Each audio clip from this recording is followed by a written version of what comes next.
Students, now let us start with question number 8 of exercise 13.1. It says, from a solid cylinder whose height is 2.4 centimeter and diameter 1.4 centimeter, a conical cavity of the same height and same diameter is hollowed out.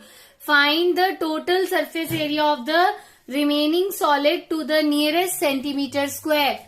बेटा question में ये कहा है एक cylinder है, उसकी जितनी height है और जितना उसका रेडियस है उतनी ही कोनिकल कैविटी क्रिएट कर दी गई है. कैविटी मतलब ये डीपनेस, इस तरह से वो वुड निकाल कर कैविटी क्रिएट कर दी गई है. तो यहाँ पर आपको बताना है surface area of the remaining solid. अब सरफेस कहाँ कहाँ पर है हम पहले वो देखेंगे, फिर हम एरिया लेंगे. एक तो कर्व पोर्शन ऑफ सिलेंडर, वहां सरफेस है. एक जो कोनिकल कैविटी जनरेट हुई है तो उसका कर्व सरफेस है. और एक नीचे बेस ऑफ द सिलेंडर भी है. ऊपर से तो खाली हो गया क्योंकि हम रिमूव कर रहे थे वुड, लेकिन नीचे बेस ऑफ द सिलेंडर मतलब सर्कुलर पार्ट भी है. तो total surface area of the solid क्या होगा? CSA of cylinder plus base of cylinder plus CSA of conical part. So now let us write the dimension for cylinder. Radius is equal to diameter 1.4 है तो radius 0.7 meter and height it is given to be 2.4 centimeter. And for conical part, for cone लिख देती हूं मैं यहाँ पे, या conical part for cone हो गया. रेडियस सेम रहेगा, दैट इज 0.7 सेंटीमीटर. अब curve surface area of cone में आता है pi r l, so we need to find l. तो l is equal to square root of 0.7 square plus height same है जो सिलेंडर की height थी, तो यहाँ पर h पहले लिख देती हूँ 2.4. So 2.4 का स्क्वायर क्या? 2.4 square. So now this gives us square root of 0.49 plus 24 576 होता है तो 5.76. Now this gives us square root of 5.49 और 76 का हो जाएगा आपके पास 6.25. So L is equal to 2.5. Now surface area of solid is equal to CSA of cylinder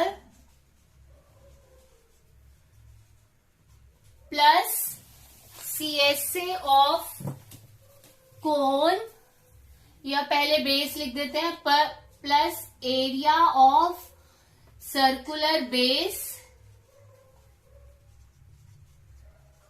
plus CSA of cone. तो यहां पर आया 2 pi r h plus pi r plus pi r l. I can take pi are common, 2h plus 1 plus l. जब pi r पूरा common ये sorry बेटा pi r square आएगा circular base, तो यहाँ पर आर आएगा, आई एम सॉरी. तो पाई आर स्क्वायर में से पाई आर कॉमन तो R is left. So 22/7 into radius is 0.7 into 2 into height is 2.4 plus 0.7 plus 2.5. ये 7 और 0.7 कटेगा, 0.1 आएगा. तो 2.2 इंटू 22 इंटू 0.1 तो 2.2. और ये हो गया हमारे पास 4.8 plus 0.7 plus 2.5. So this gives us 2.2 into 8 plus 7 15 plus 5 20, तो 2 और 4 प्लस 4 8, तो 22 into 8. So it is equal to 17.6 centimetre square. This is the area of the solid. Now they have asked us to find nearest centimeter square. तो nearest क्या होगा इसका? 18. So answer is 18 centimeter square. Now let us start with question number 9. A wooden article was made by scooping out a hemisphere from each end of the solid cylinder as shown in figure 13.11. If the height of the cylinder is 10 centimeter and its base is of radius 3.5 centimeter, find the total surface area of the article. बेटा अब cylinder में से दोनों तरफ से hemispherical part remove किया गया. Scooped out मतलब निकाल दिया गया. जब निकाल दिया गया तो एक सरफेस जनरेट हो गया. तो दो हेमिस्फेरिकल सरफेस जनरेट हो गए, ऊपर से भी और नीचे से भी. So now surface area of the solid will be curved surface area of the cylinder plus curved surface area of two hemisphere. So for cylinder R is equal to 3.5 centimeter and height of the cylinder is given to be 10 centimeter. And for hemisphere, क्योंकि radius hemisphere का और cylinder का same है, so R is equal to 3.5 centimetre. Now surface area of solid is equal to CSA of cylinder plus CSA of two hemispheres. That means 2 pi RH plus 2 into 2 pi R square.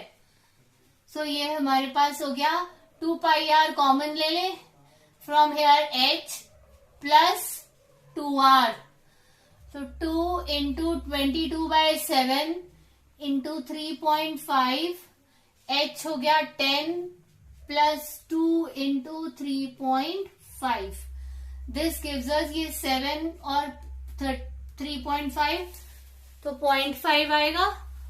So 100 ये आपके पास हो गया 25 2 जा 110 तो 11 हो गया और 11 2 जा 22. डेसिमल के कारण 22 रहेगा और यहां पर हो गया इंटू 10 प्लस 7 तो 17. So now this is equal to 17 4 जा 34 17 2 जा 34 प्लस 3 37 तो 374 centimetre square is the area of this solid.